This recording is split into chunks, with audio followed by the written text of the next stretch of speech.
I called a family dinner to announce my will. My daughter-in-law smiled a little too much that evening. Then a waitress leaned close and gave me a note. Do not drink. I went pale but calmly switched our glasses, and what happened next ended her plans forever. I'm glad to have you here. Follow my story until the end and comment the city you're watching from so I can see how far my story has reached. I never imagined that a simple family dinner would save my life. At 56, I thought I had seen everything, understood people well enough to spot their true intentions. But as I sat at the head of my mahogany dining table that Tuesday evening, watching my daughter-in-law Sandra pour wine with that strange smile of hers, I realized how wrong I had been. The crystal chandelier cast a warm glow over the room, the same room where my late wife Eleanor and I had hosted countless family gatherings. Tonight felt different, though. There was tension in the air, thick enough to cut with a knife. I had called this dinner for a specific purpose, to announce some important changes to my will. At my age, with my recent health scares, it seemed like the responsible thing to do. My son Marcus sat to my right, fidgeting with his napkin. He was 32 now, married to Sandra for 3 years, and while I loved him dearly, I couldn't shake the feeling that something had changed in him since the wedding. He used to visit weekly, just the two of us, talking about business, sports, life. Now every visit included Sandra, and our conversations had become stilted, formal. Sandra herself was at the other end of the table, playing the perfect hostess. She was beautiful, I had to give her that. Blonde hair always perfectly styled, makeup flawless even for a family dinner. But tonight, something about her demeanor struck me as odd. She kept glancing at her watch, and every time I mentioned the will, her smile grew wider, more intense. "Dad, you really don't need to worry about all this legal stuff right now," Marcus said, cutting into his steak. "You're healthy, you've got years ahead of you." I almost laughed at the irony. Healthy? For the past 6 months, I'd been battling a series of mysterious symptoms that had doctors scratching their heads. Fatigue, nausea, moments of confusion that came and went like fog. Some days I felt like I was aging 10 years in 24 hours. "Actually, son, that's exactly why we need to discuss this," I replied, watching Sandra's reaction carefully. "These health issues I've been having, they've made me realize I need to get my affairs in order sooner rather than later." Sandra leaned forward slightly, her green eyes bright with what I initially mistook for concern. "Oh, Alan, don't say things like that. You're going to be fine. The doctors said it might just be stress, right?" She was right about what the doctors had said, but something in her tone bothered me. There was an eagerness there, barely concealed beneath her sympathetic words. I had built my construction company from nothing, learned to read people in boardrooms and job sites alike. This felt wrong. "Well, regardless," I continued, "I've been thinking about making some changes, significant changes." Sandra's hand tightened around her wine glass. "What kind of changes?" Marcus looked between us, clearly uncomfortable with the direction of the conversation. "Dad, maybe we should talk about this another time. Sandra's been planning this dinner all week." That caught my attention. Sandra had been planning this dinner. I thought I had called it.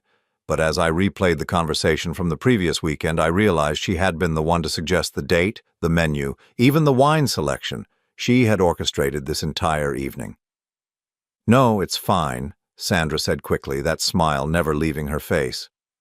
"I think it's wonderful that Alan wants to share his plans with family. We're all here for you, whatever you decide." The way she said, "whatever you decide," sent a chill down my spine. It was too accommodating, too eager.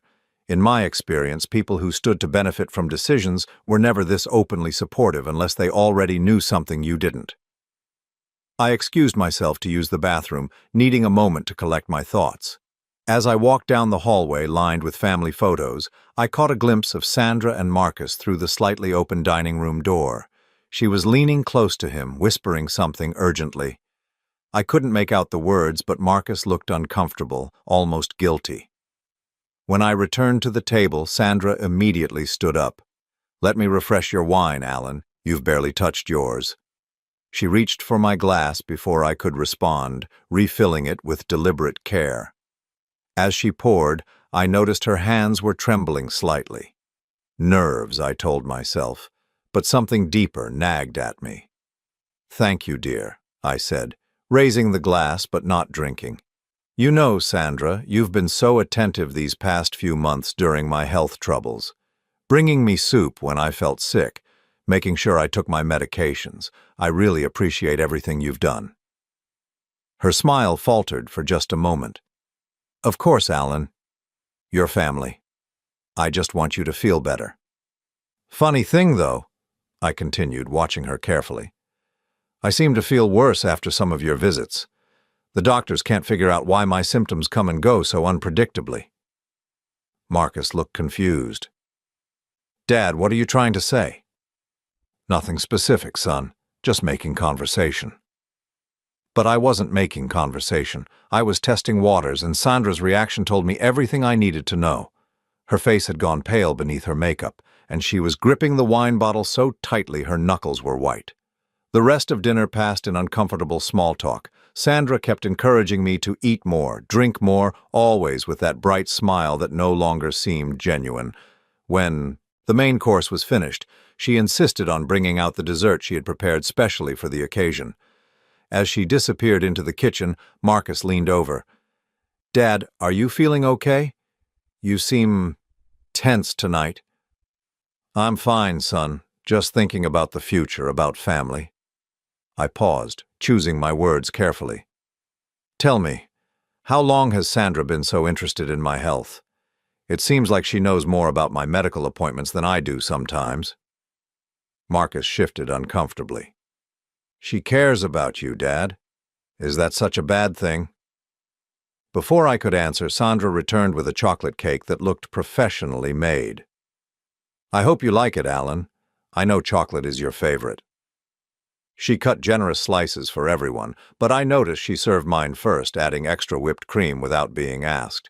As she handed me the plate, our eyes met, and for just a second, I saw something there that made my blood run cold. It wasn't love or concern or even simple greed. It was calculation. I took a small bite of the cake, complimented her baking, and watched as both Sandra and Marcus relaxed slightly. But I couldn't shake the feeling that I was missing something crucial, something that would explain the growing sense of dread that had been building all evening. As the night wound down and they prepared to leave, Sandra hugged me goodbye, holding on just a moment longer than necessary. "Take care of yourself, Alan," she whispered in my ear. "I'd hate for anything to happen to you." The words were meant to sound caring, but as I closed the door behind them and stood alone in my suddenly too quiet house, I couldn't help but wonder if Sandra's concern for my well-being wasn't quite what it seemed. Something was very wrong, and tomorrow I was going to start finding out exactly what. The next few days passed in a blur of doubt and paranoia.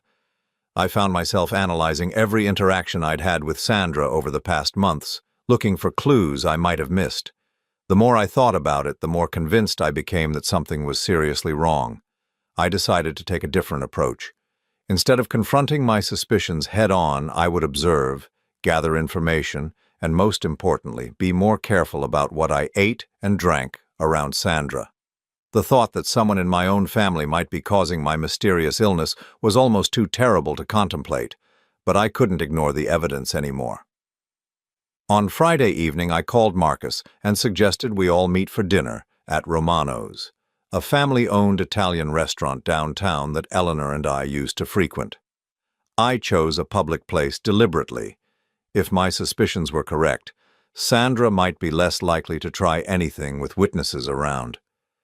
"Dad, you don't have to take us out," Marcus protested over the phone. "Sandra was planning to cook this weekend." "I insist," I said firmly.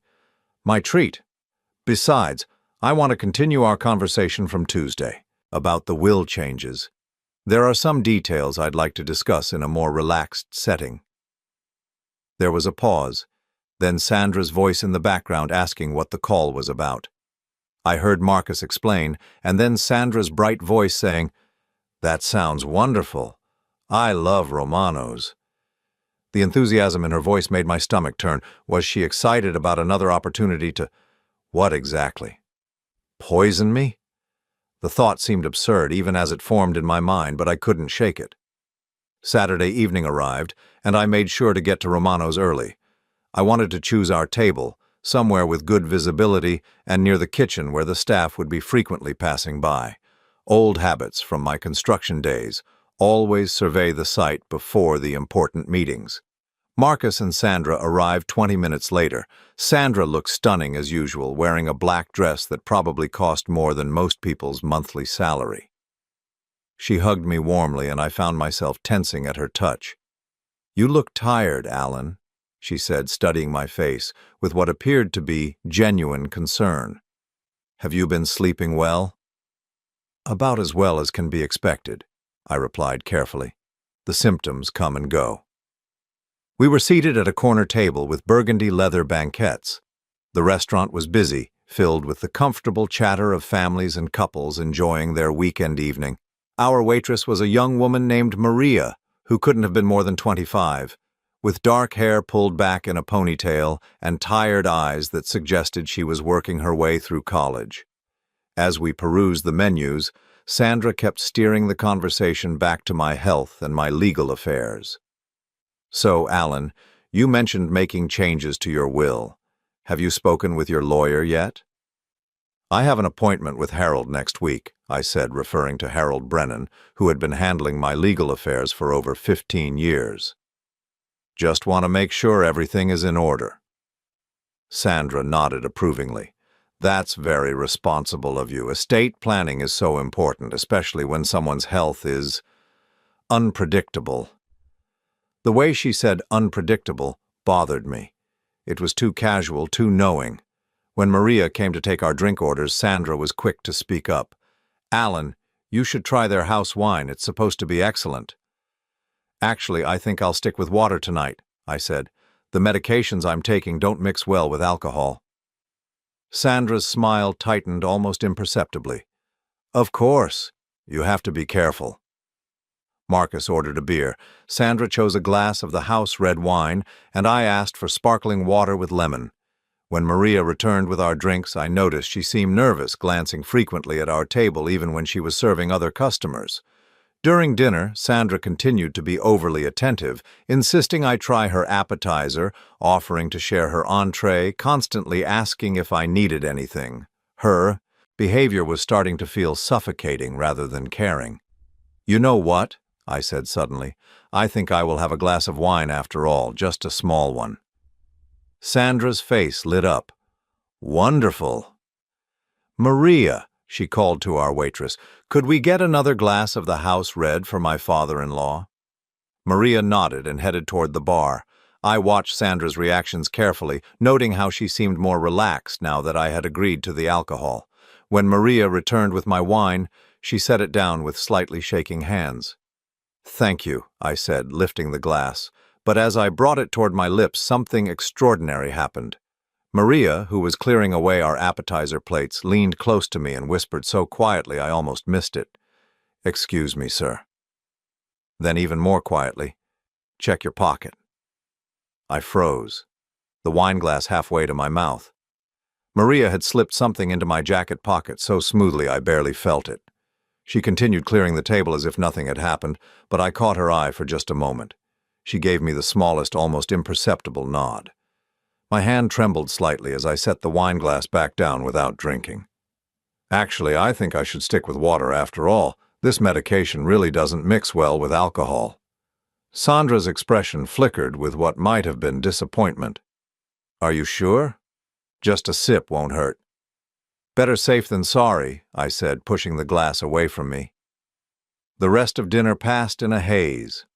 I made conversation, laughed at appropriate times, but my mind was racing. What had Maria put in my pocket? Why had she done it, and why did I have the sudden, overwhelming instinct to trust this complete stranger over my own daughter-in-law? When we finished eating, I excused myself to use the restroom. In the privacy of the bathroom stall, I reached into my jacket pocket and found a small piece of paper folded several times. With trembling fingers, I unfolded it. The message was written in hurried handwriting. "Do not drink anything she gives you. Meet me behind the restaurant in 10 minutes. Come alone." I stared at the note, my heart pounding so hard I was sure everyone in the restaurant could hear it. This confirmed my worst fears. Someone else had noticed something wrong with Sandra's behavior toward me. But who was this waitress, and how did she know? I flushed the toilet for appearances and returned to the table where Sandra and Marcus were discussing vacation plans for the upcoming summer. "Dad, you should come with us to the Hamptons," Marcus was saying. "The sea air might be good for your health." "We'll see," I said, my mind elsewhere. "I should probably get going soon. I'm feeling a bit tired." Sandra reached over and patted my hand. "Of course, Alan. You need your rest. But please, finish your wine first.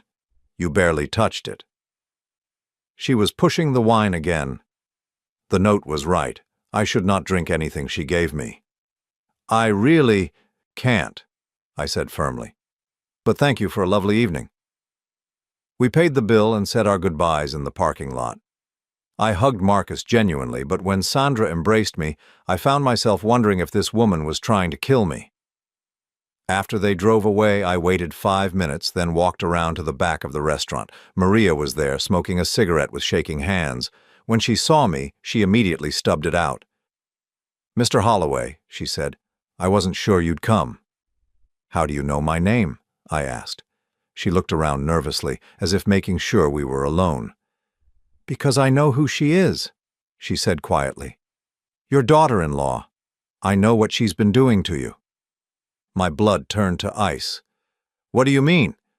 Maria took a deep breath. "My name is Maria Santos. Sandra is my cousin." The world seemed to tilt on its axis. I gripped the brick wall behind me for support. "Your cousin? She doesn't know I work here. We haven't spoken in years. But I recognized her the moment she walked in with you tonight." Maria's voice was barely above a whisper. "Mr. Holloway, you're in terrible danger." I felt like I was drowning.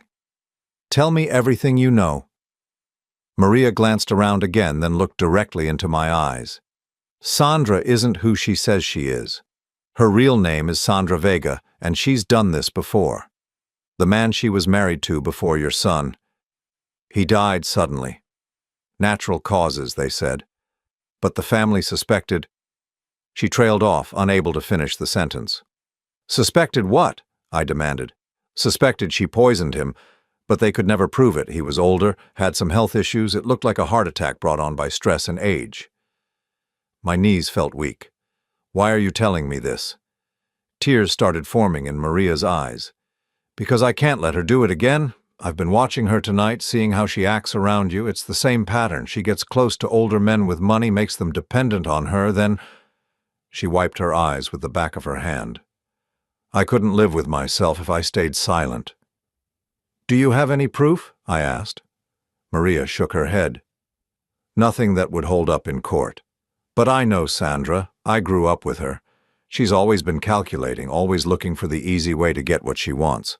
When I heard she had married again to someone with money—" She shuddered. How long do you think she's been doing this to me?" "Probably months," Maria said. "She's patient. She makes it look gradual, natural. Small doses of something that mimics common health problems in older men. Fatigue, confusion, nausea. Eventually it would look like a heart attack or stroke." I felt sick to my stomach, and not from any poison. My own daughter-in-law had been slowly killing me, and my son had no idea. "What should I do?" I asked. Maria reached into her apron pocket and pulled out a business card. "This is my friend's number. She's a nurse who works with poison control. She might be able to help you figure out what Sandra's been using and how to test for it." I took the card with numb fingers. "Thank you, Maria. You may have just saved my life." As I drove home that night, my mind was reeling with the implications of what I had learned. Sandra had married my son not for love, but as part of an elaborate plan to inherit my money. She had been slowly poisoning me for months, waiting for me to die so she could claim whatever inheritance came her way. But now I knew the truth. And if Sandra thought she was going to get away with murder, she was about to learn that this old construction worker was tougher than she had bargained for. The question was, What was I going to do about it? The next morning I sat in my kitchen staring at the business card Maria had given me. Nurse Jennifer Walsh, Poison Control Specialist. My hands were still shaking as I dialed her number. This was real. I was actually calling someone to find out if my daughter-in-law had been poisoning me. Jennifer answered on the third ring, her voice professional but warm. After I explained the situation, she agreed to meet me that afternoon at her office. Bring any medications you've been taking, any supplements, anything Sandra might have had access to, she instructed. I spent the morning gathering everything I could think of. The vitamins Sandra had bought for me last month, claiming they would help with my energy levels. The herbal tea she'd been bringing me when I felt nauseous, even the bottle of antacids she'd insisted I keep by my bedside. Jennifer's office was in a medical building downtown. She was a woman in her 40s with kind eyes and graying hair pulled back in a practical bun. She listened to my story without judgment, taking notes as I described my symptoms and the timeline of Sandra's increased presence in my life. The symptoms you're describing could be consistent with several different substances, she said, examining the bottles I'd brought. Arsenic is the classic choice because it's hard to detect and mimics natural illness, but there are others. Small doses of certain medications can cause similar effects. She held up the vitamin bottle Sandra had given me. Mind if I test these? 20 minutes later, she returned from her lab with a grim expression. Mr. Holloway, these vitamins have been tampered with. There are traces of digoxin, a heart medication that can be extremely dangerous in the wrong doses. Too much can cause nausea, confusion, fatigue, and eventually cardiac arrest. My worst fears were confirmed. Sandra had been poisoning me slowly, methodically, making it look like I was dying of natural causes related to age and stress. How long would this take to kill someone? I asked. Depends on the dosage and frequency. Based on what you've described, I'd say she's been giving you just enough to make you sick, maybe planning to increase the dose gradually. If you hadn't figured this out. She didn't need to finish the sentence. I thanked Jennifer and left her office feeling like I was walking through a nightmare. My phone rang as I was getting into my car. It was Marcus. Hey, Dad, Sandra wanted me to call and check on you. She said you seemed really tired last night at dinner. The irony was sickening. Sandra was checking on me to see how well her poison was working. I'm fine, son, I said, trying to keep my voice steady. Just taking things easy today. Good.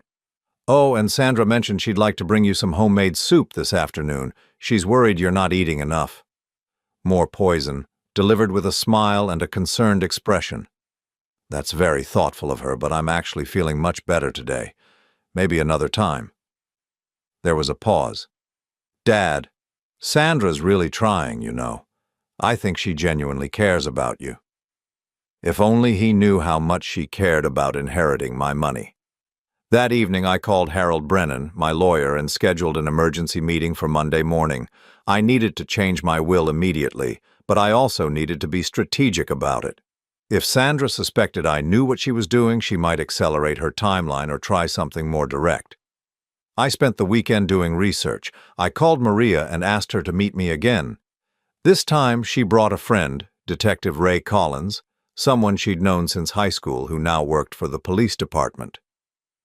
Maria told me about your situation, Detective Collins said as we sat in a coffee shop across town. Unfortunately, poisoning cases are incredibly difficult to prove unless we catch the person in the act or find the poison in their possession. So Sandra could just get away with this?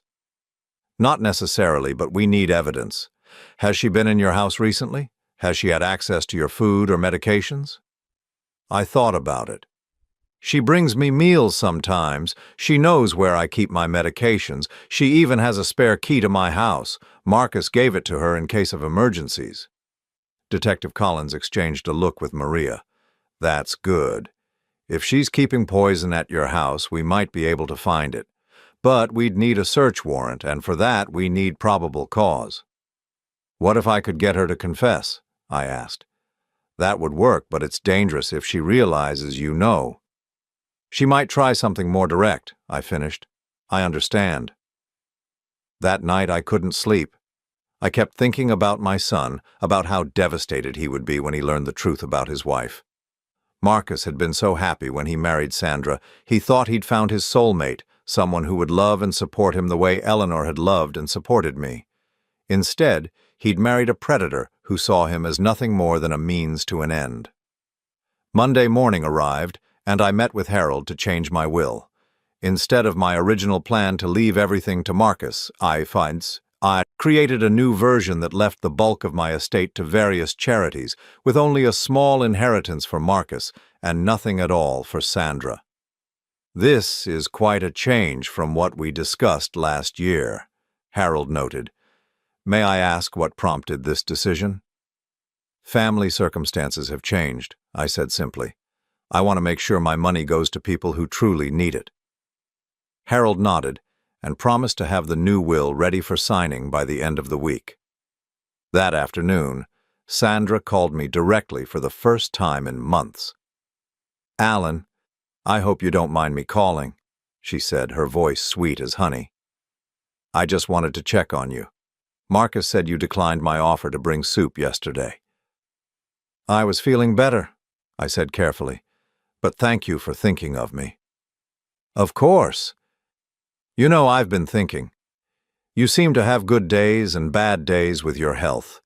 Maybe we should set up a regular schedule where I come by to check on you, make sure you're taking your medications, eating properly." The predator was circling closer. "That's very kind of you, Sandra, but I don't want to be a burden." "Oh, you're never a burden. Family takes care of family. Besides, with all these changes you're making to your will, I want to make sure you're thinking clearly and not being influenced by people who might not have your best interests at heart." A chill ran down my spine. How did she know about the will changes? I hadn't told Marcus yet. "What do you mean?" I asked. "Oh, just that sometimes when people aren't feeling well, they can make rash decisions. Promise me you'll talk to Marcus and me before making any major changes to your estate plans." She was fishing for information, trying to find out what I was planning. This confirmed what I already suspected. Sandra wasn't just trying to kill me for whatever inheritance might come her way. She was expecting a substantial payout. "Of course," I lied smoothly. "Family should be involved in these decisions." "Wonderful. I'll come by tomorrow afternoon to check on you. I'll bring some of that herbal tea you like so much." After she hung up, I sat staring at the phone. The herbal tea I liked so much. The same tea that made me feel worse every time I drank it. Sandra was planning to bring me another dose of poison, and she expected me to drink it willingly. But this time, I had a different plan. I called Detective Collins and explained Sandra's visit for the next day. He listened carefully, then outlined a strategy. "We'll have officers positioned nearby," he said. "If you can get her to reveal information about what she's been giving you, we'll have what we need for an arrest warrant." "And if she doesn't confess?" "Then we'll need to find another way. But based on what you've told me about her behavior, I think her confidence is making her careless. People like Sandra often can't resist the opportunity to gloat once they think they've won." That night, I called my son. I needed to hear his voice, maybe for the last time before his world came crashing down around him. "Hey, Dad, how are you feeling?" "Better, actually. Much better." And for the first time in months, that was true. Knowing what was wrong with me, knowing I wasn't actually dying of some mysterious illness, had given me a strength I hadn't felt in a long time. "That's great to hear. Sandra will be so relieved. She's been really worried about you." "I'm sure she has," I said, the irony lost on my son. "Marcus, I want you to know that I love you. Whatever happens, remember that everything I've ever done has been because I love you and want what's best for you." There was a pause. "Dad, you're starting to worry me. Is everything okay?" "Everything's going to be fine, son. I promise." As I hung up the phone, I realized I was about to embark on the most dangerous gamble of my life.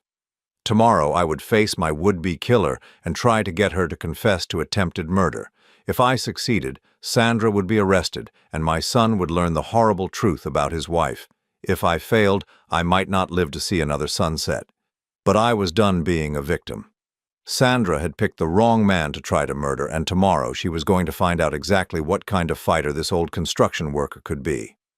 The only question now was whether I was strong enough to see this through to the end. The next morning, I woke up with a clarity I hadn't felt in months. Knowing the truth about my illness had lifted a weight from my shoulders, but it had also filled me with a cold, calculating anger. Sandra thought she was clever, thought she had found an easy mark in a sick old man. She was about to learn how wrong she was. Detective Collins called at 9 in the morning to confirm the plan. "We'll have undercover officers positioned across the street and in the house next door. Mrs. Patterson has agreed to let us use her place. You'll be wearing a wire, and we'll be monitoring everything." What if Sandra notices something? What if she gets suspicious? "We've done this before, Mr. Holloway. The equipment is virtually undetectable. Just act natural. Let her do most of the talking and try to steer the conversation toward your health and the medications she's been giving you." An hour later, a technician arrived to fit me with the recording device. It was smaller than I'd expected, barely noticeable once it was properly positioned. They also gave me a panic button disguised as a pen that I could click if things went wrong. "Remember," Detective Collins said as they finished the setup, "we need her to admit to giving you substances that weren't prescribed by your doctor. If she confesses to adding anything to your food or medications, we'll have enough for an arrest." Sandra arrived at exactly 2 o'clock, punctual as always. She was carrying a shopping bag and wearing that bright smile that I now recognized as completely artificial. "Alan, you look so much better today," she said, kissing my cheek as she came inside. "I brought some groceries and that special tea I mentioned." "You're too kind, Sandra. You really don't need to go to all this trouble." "Nonsense, it's my pleasure. Besides, I know how much this tea helps with your stomach problems." She bustled into the kitchen, and I followed, watching as she unpacked her bag. Along with the herbal tea, she had brought some crackers, soup, and a bottle of what looked like some kind of health tonic. "What's that?" I asked, pointing to the dark bottle. "Oh, this is wonderful." Sandra's eyes lit up. "It's a natural energy supplement. I've been researching remedies for fatigue, and this came highly recommended. All natural ingredients, completely safe." "I'll bet," I thought grimly. "That's very thoughtful of you." Sandra began preparing the tea, humming softly to herself. She seemed completely at ease, confident in her routine. As the water boiled, she chatted about Marcus, about his work, about plans they were making for the future. "You know, Alan, Marcus and I have been talking about maybe starting a family soon," she said casually. "Of course, we want to make sure we're financially stable first. It's so expensive to raise children these days." "I'm sure you'll figure it out," I said, wondering if she was planning to use my inheritance to fund her family plans. "Well, we're hoping we won't have to worry about money too much longer," she said with a meaningful look. "Marcus will inherit your construction company eventually, and of course there's your life insurance and savings." There it was, the first hint of her true motivations. "You and Marcus have discussed my financial situation?" Sandra blushed prettily, as if embarrassed by her own candor. "Oh, not in detail. It's just that Marcus worries about taking care of me if anything happened to him, and naturally he assumes that if something happened to you—" She trailed off, looking appropriately sad at the thought. "Of course," I said. "It's natural for a young couple to think about these things." The tea kettle whistled, and Sandra poured the hot water over the tea bag she'd placed in my favorite mug. I watched carefully as she prepared it, looking for any additional substances she might add. She stirred in honey and a squeeze of lemon, just the way I liked it. "There you go," she said, handing me the steaming mug. "This should help you feel better." I took the mug but didn't drink immediately. "Sandra, can I ask you something?" "Of course." "You've been so attentive to my health lately, bringing me vitamins, checking on my medications, making sure I eat properly. It means a lot, but I have to wonder, where did you learn so much about caring for someone with health problems?" Sandra's smile didn't waver, but something flickered in her eyes. "Oh, I've always been interested in natural health remedies. My grandmother was very knowledgeable about herbs and traditional medicines." "Is that where you learned about the vitamins you brought me?" the ones that are supposed to help with energy? Exactly. Grandmother always said that modern medicine only treats symptoms, but natural remedies can heal the whole body. I nodded thoughtfully. You know, it's funny. I've been taking those vitamins for weeks now, but I haven't noticed much improvement. If anything, I sometimes feel worse after taking them. Sandra's hand tightened slightly around her own teacup. Well, natural remedies can take time to work, and sometimes people feel a bit worse before they feel better. It's called a healing crisis. A healing crisis? I repeated. I've never heard that term before. Oh yes, it's very common. When the body starts detoxifying, it can cause temporary symptoms, nausea, fatigue, confusion, but it means the treatment is working. I almost laughed at the audacity of it. She was describing the effects of the poison she'd been giving me and calling it a healing crisis. That's fascinating, I said. You seem to know so much about this. Have you studied it formally, or is it just a hobby? Just a personal interest, Sandra said quickly. I like to research things thoroughly before I recommend them to people I care about.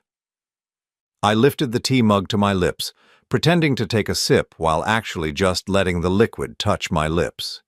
This tea does taste different from what I usually drink. What kind is it exactly? It's a special blend, Sandra said, watching me intently. Chamomile, ginger, and a few other herbs that are good for digestion. I had it specially made at that health food store downtown.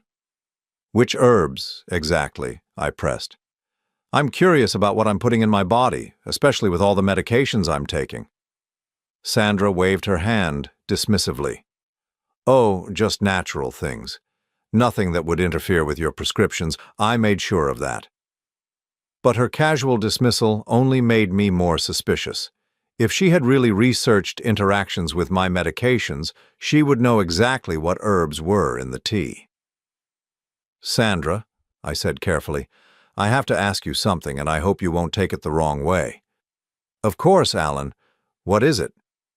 Have you ever added anything to the vitamins or tea you bring me? Anything beyond what's on the label? The question hung in the air between us. Sandra's smile faltered for just a moment, and I saw something cold flash in her eyes before the pleasant mask slipped back into place. What a strange question, she laughed, but the sound was forced. Why would I do something like that? I don't know, I said, still holding the untouched tea. It's just that my symptoms seem to get worse after I take the things you bring me, and I wondered if maybe you were adding some kind of supplement or remedy that might not be agreeing with me. Sandra stood up abruptly, moving to the sink to rinse her empty teacup. With her back to me, she said, Alan, I think you're being a bit paranoid. Maybe that's one of your symptoms. Confusion, suspicion, it's common in people with your condition. My condition? She turned back to face me, and for a moment the mask slipped completely. The sweet, caring expression was gone, replaced by something calculating and cold. Men your age with your health problems, she said slowly. It's natural for the mind to start playing tricks, making you suspicious of people who are trying to help you. There was a threat buried in those words, a subtle suggestion that my mental state was deteriorating. If I died now, Sandra could claim I had been paranoid and confused in my final days, casting doubt on anything I might have said about her. Is that your professional opinion? I asked quietly.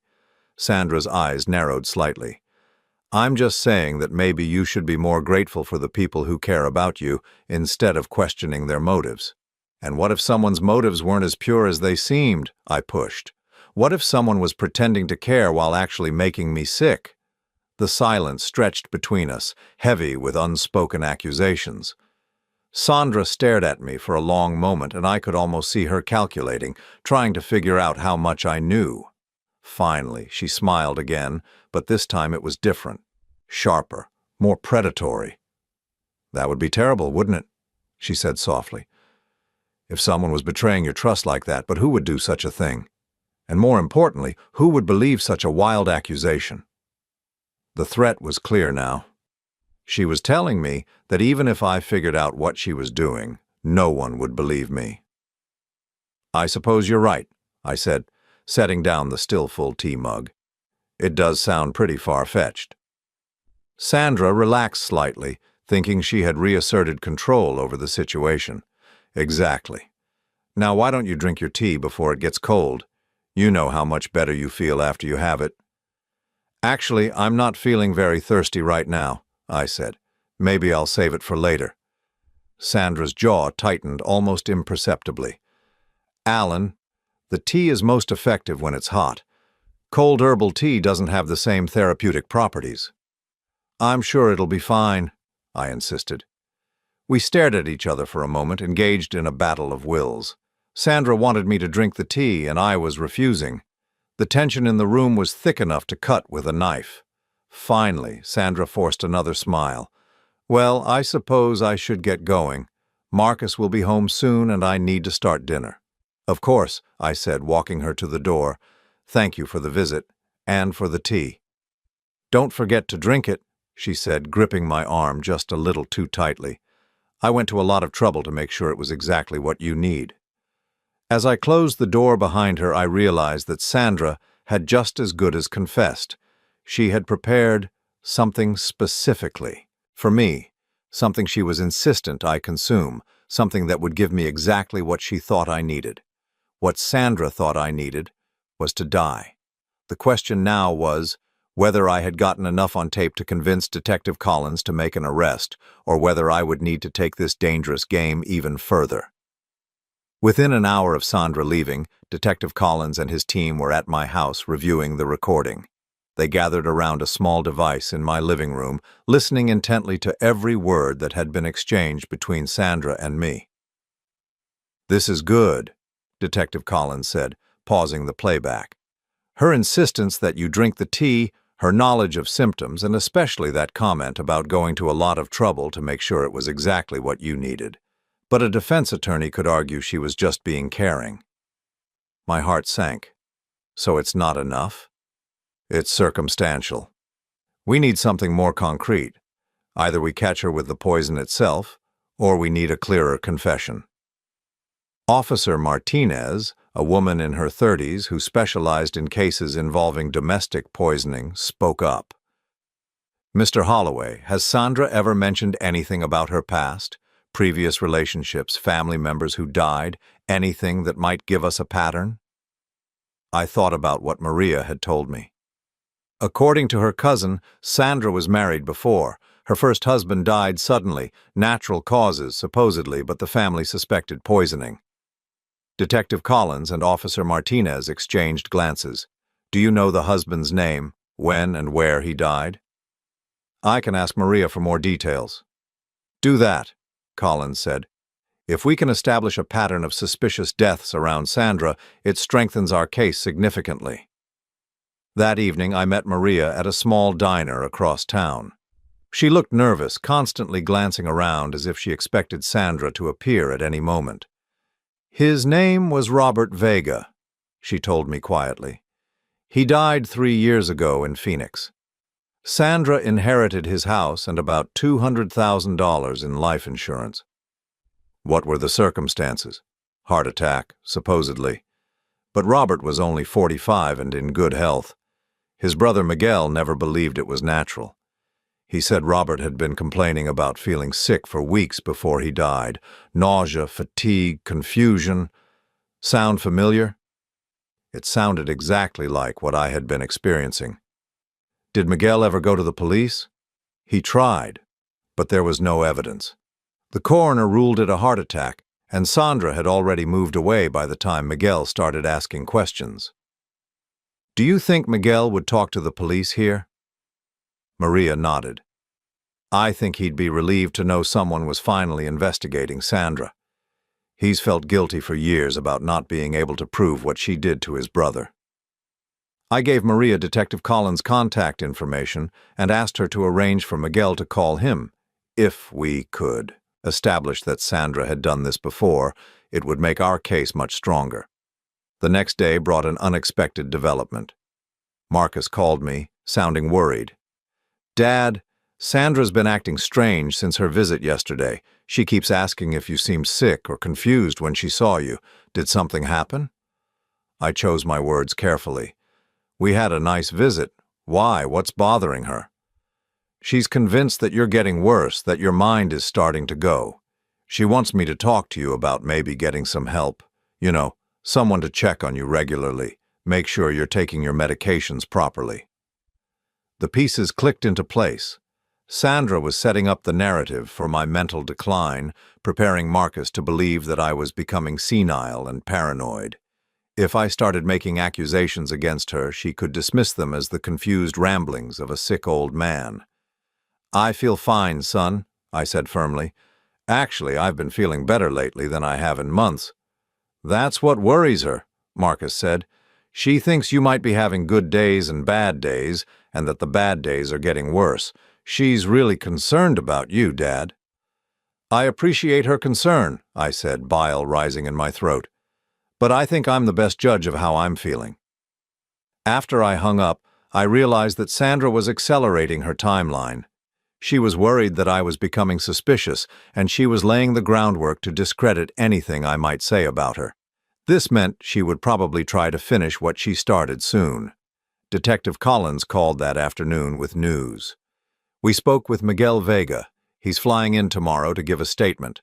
Apparently, he's been collecting information about Sandra for 3 years, hoping someday he'd get the chance to see justice for his brother. What kind of information? Medical records showing Robert's symptoms, insurance documents, even some financial records that suggest Sandra had been researching Robert's assets before they married. Plus, he has photos of Sandra cleaning out Robert's medicine cabinet right after the funeral, supposedly to prevent accidents with his prescription drugs. This was exactly what we needed. A pattern of behavior, documentation, and a witness who had been suspicious from the beginning. "There's more," Collins continued. "We ran a background check on Sandra. Her real name is Sandra Elena Vargas, and she's been married 4 times. 2 of those husbands died under suspicious circumstances, both leaving her substantial inheritances." My blood ran cold. Sandra wasn't just a murderer. She was a serial killer who specialized in targeting older men with money. "How did she meet Marcus?" I asked. "That's interesting. She took a job at the coffee shop near his office about 6 months before they started dating. According to the manager, she asked specifically about the schedule of customers who came in regularly.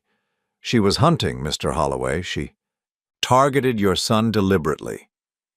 The thought of this predator stalking my son, studying his habits, planning her approach, made me sick with rage. Marcus thought he had fallen in love naturally, but their entire relationship had been orchestrated by Sandra from the beginning. "What's our next move?" I asked. "We're going to set up a sting operation. Based on her pattern and what Miguel told us about Robert's final days, we think Sandra is going to try to finish this soon. She's worried you're getting suspicious and she can't afford to wait much longer." Collins outlined the plan. I would call Sandra and tell her I was feeling much worse, that I was having severe symptoms and was scared. I would ask her to come over and bring some of her medicine to help me feel better. "The idea is to get her to bring a large enough dose to cause serious harm or death," Collins explained. "If she thinks you're desperate and willing to take whatever she gives you, she might get careless and bring something obviously dangerous. And if she does? We'll arrest her the moment she hands it to you. With Miguel's testimony about Robert, the pattern of suspicious deaths, and evidence of her attempting to poison you, we'll have a solid case." That evening I called Sandra. I made my voice weak and shaky, playing up the symptoms she expected to hear. "Sandra, I'm sorry to bother you, but I'm feeling terrible," I said. "Worse than I've felt in months. I'm scared something's really wrong." "Oh, Alan." Sandra's voice was full of fake concern. "What's happening? What are your symptoms?" "Nausea, dizziness, chest pains. I tried to call my doctor, but it's after hours. I don't know what to do." There was a pause, and I could almost hear Sandra calculating. "Have you been taking the vitamins I brought you?" "Yes, but they don't seem to be helping. If anything, I feel worse after taking them." "That's because your body is fighting the healing process," Sandra said smoothly. "You need something stronger. I have a special tonic that might help. It's more concentrated than the vitamins." Could you bring it over? I'm really scared, Sandra. I feel like I might be having a heart attack or something. Of course. I'll be right there. In the meantime, try to stay calm. Don't call anyone else. We don't want to panic Marcus unnecessarily. If you're feeling better after you take the tonic, there's no need to worry him. She was making sure I would be alone and that no one else would know about her visit. Perfect. Thank you, Sandra. I don't know what I'd do without you. That's what family is for, she said, and I could hear the satisfaction in her voice. I'll be there in 20 minutes. After I hung up, Detective Collins and his team took their positions. This time, there would be officers actually inside the house, hidden in the basement and upstairs bedroom. If Sandra brought something dangerous, they would be close enough to intervene immediately. I sat in my living room, waiting for my daughter-in-law to arrive, with what she hoped would be my final dose of medicine. My hands were steady now, my mind clear. After months of feeling weak and confused, I finally understood what was happening to me. Sandra had picked the wrong victim. She thought she was dealing with a sick, helpless old man who would be easy to manipulate and control.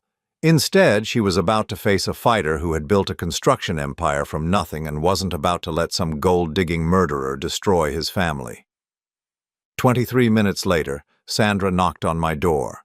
When I opened it, she was carrying a small leather bag and wearing an expression of exaggerated concern. "Oh, Alan, you look terrible," she said, rushing inside. "I'm so glad you called me."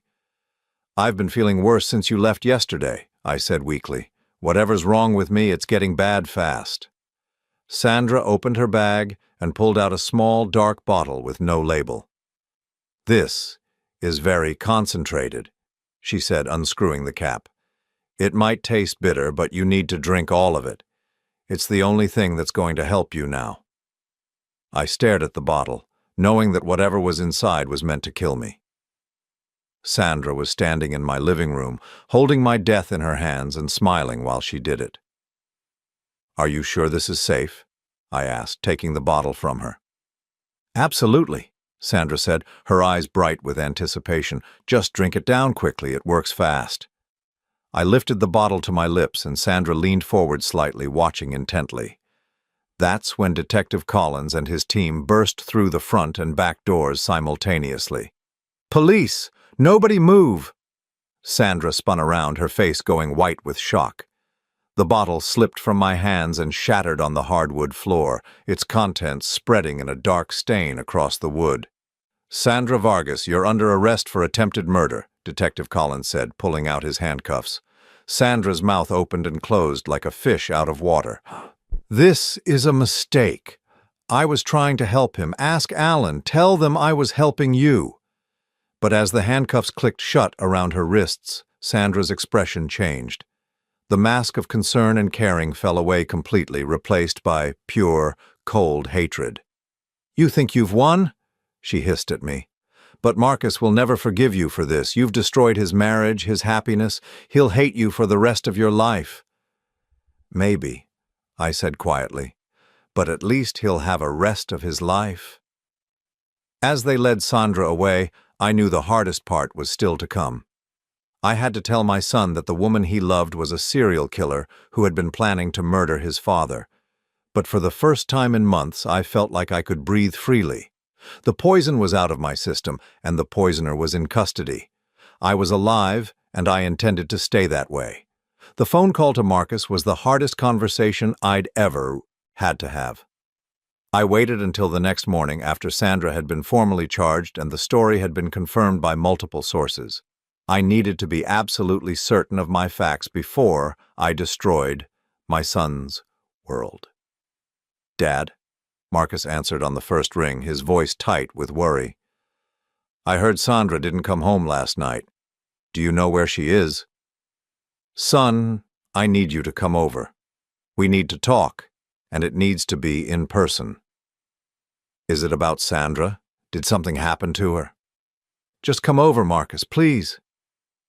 An hour later, Marcus sat across from me in my living room, the same room where Sandra had tried to give me what she intended to be my final dose of poison. He looked haggard, like he hadn't slept all night.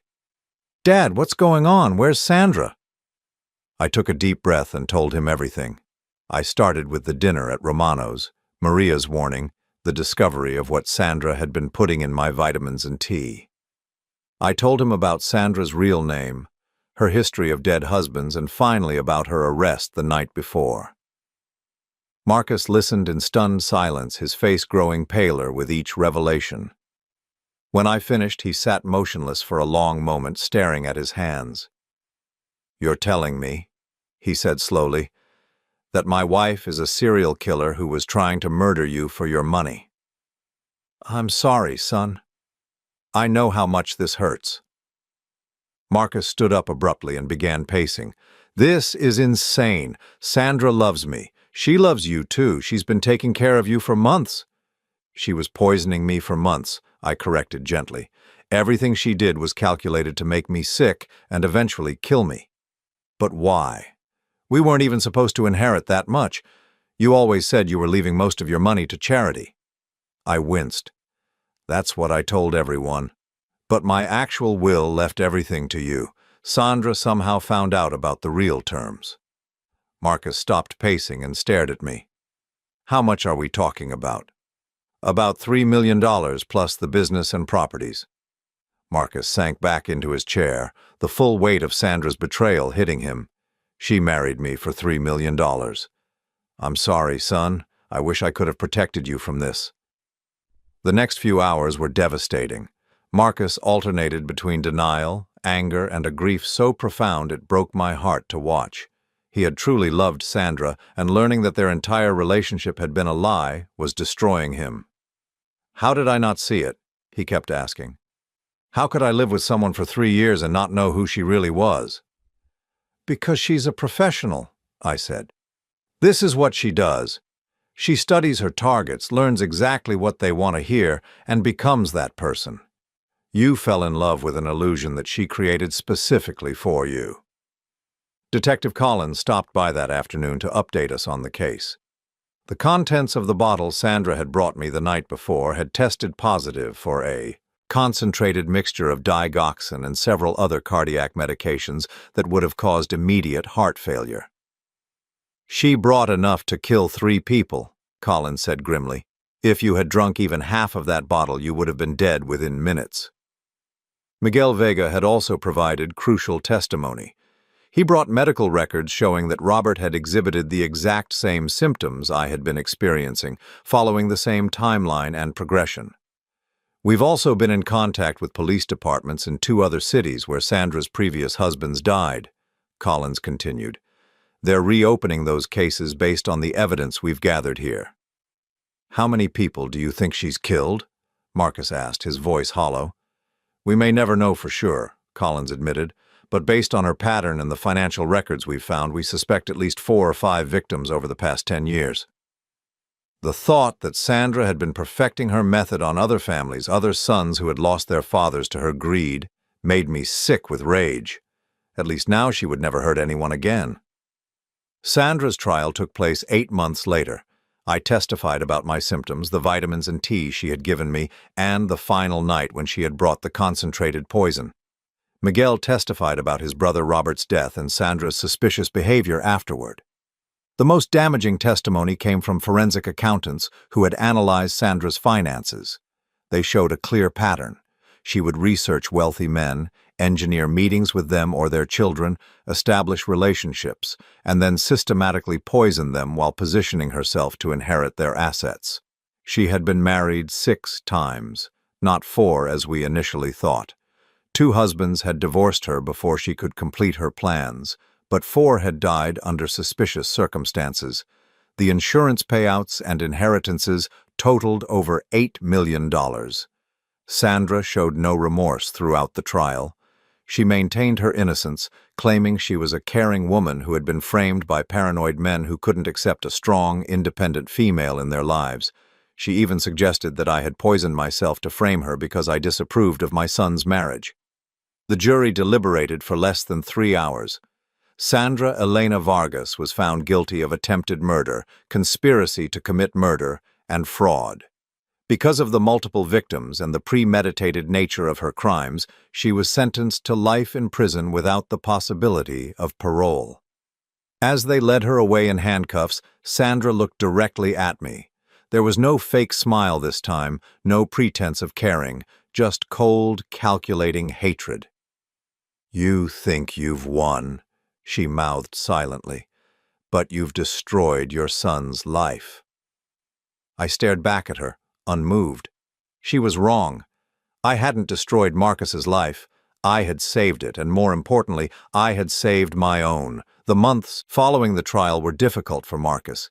He struggled with depression and guilt, blaming himself for not seeing Sandra's true nature. He went to therapy and gradually began to heal, but the experience had changed him fundamentally. "I don't think I'll ever trust my judgment about people again," he told me one evening as we sat on my back porch watching the sunset. "That's not necessarily a bad thing," I replied. "A little healthy skepticism never hurt anyone. Your mother used to say that people show you who they are if you pay attention. The key is learning to pay attention." "How did you know? What made you suspicious when I couldn't see it?" I thought about that question for a long time. Experience, maybe. Years of dealing with contractors who tried to cheat me, employees who stole from me, people who smiled to my face while planning to stab me in the back. But also, I think it was because Sandra wasn't trying to fool me. She was trying to kill me. It's easier to spot someone's true intentions when they're literally poisoning you. Marcus managed a small laugh. I guess that's one way to develop good instincts about people. A year after Sandra's conviction, Marcus met someone new. Jennifer was a teacher, kind and genuine in a way that was completely different from Sandra's calculated charm. She knew about Sandra and what had happened, but she didn't let it define how she saw Marcus. "She's the real thing," Marcus told me when he brought her to dinner for the first time. "I can tell because she's not trying to impress me. She's just herself." Watching Marcus with Jennifer, seeing him slowly learn to trust again, was one of the most satisfying experiences of my life. Sandra had tried to destroy my family, but in the end, she had only made us stronger. As for me, my health improved dramatically once the poison was out of my system. The mysterious symptoms that had plagued me for months disappeared completely. I had energy again, clarity of thought, and most importantly, peace of mind. I made some changes to my will, real changes this time. I left a substantial sum to Marcus and Jennifer, enough to ensure their financial security without making them wealthy enough to attract another Sandra. The rest went to organizations that supported victims of domestic violence and financial fraud. I also set up a foundation in Eleanor's name to provide legal assistance to families who suspected their loved ones had been murdered but couldn't afford to investigate. If Miguel Vega had been able to hire a private investigator or get legal help when Robert died, Sandra might have been stopped before she got to me. 2 years after Sandra's conviction, I received a letter from a woman in Oregon whose husband had died under suspicious circumstances. She had read about Sandra's case in the news and wondered if there might be a connection. Her husband's symptoms sounded familiar, and his new wife had inherited everything. I forwarded the letter to Detective Collins, who had been promoted to lieutenant. Within 6 months, they had gathered enough evidence to charge the woman with murder. Sandra had taught them her methods, but she had also taught law enforcement how to recognize and investigate this type of crime. That case led to 3 more arrests in different states. Sandra's prosecution had opened the floodgates, giving other families the courage to come forward with their suspicions and the tools to seek justice. On a quiet Tuesday evening, almost exactly 3 years after Sandra first tried to poison me at that family dinner, I sat in my garden reading a letter from Marcus. He and Jennifer had gotten engaged, and they wanted to have the wedding at my house, in the same backyard where Eleanor and I had hosted so many happy gatherings. "I want to start our marriage in a place where love won and evil lost," Marcus had written. "I want Jennifer to see that our family knows how to fight for what matters." As I folded the letter and looked out over the garden Eleanor had planted 20 years ago, I felt a deep sense of satisfaction. Sandra had tried to take everything from me, my life, my son, my legacy. Instead, she had lost everything herself and given me something I hadn't expected. the absolute certainty that I was strong enough to protect the people I loved. The wedding was beautiful. Marcus and Jennifer exchanged vows under the old oak tree where Eleanor and I had once dreamed about watching our grandchildren play. There were no secrets between them, no hidden agendas, just two people who had chosen to build a life together based on truth and trust. During the reception, Detective Collins, now retired, pulled me aside. "You know," he said, "Sandra's conviction led to changes in how we investigate suspicious deaths. There's a whole new protocol now for cases involving older men who die suddenly after marrying younger women. They call it the Vargas Protocol." "Good," I said, watching Marcus dance with his new wife. "Maybe that will save some other family from going through what we went through." As the evening wound down and the last guests departed, I stood alone in my backyard, surrounded by the remnants of the celebration. Fairy lights twinkled in the darkness, and somewhere in the distance I could hear the sound of laughter as Marcus and Jennifer drove away to start their honeymoon. Sandra was in prison, where she would spend the rest of her life. My son was married to a woman who loved him for who he was, not what he might inherit. And I was alive, healthy, and surrounded by the family I had fought so hard to protect. Justice hadn't been swift and it hadn't been easy, but it had been thorough and it had been final.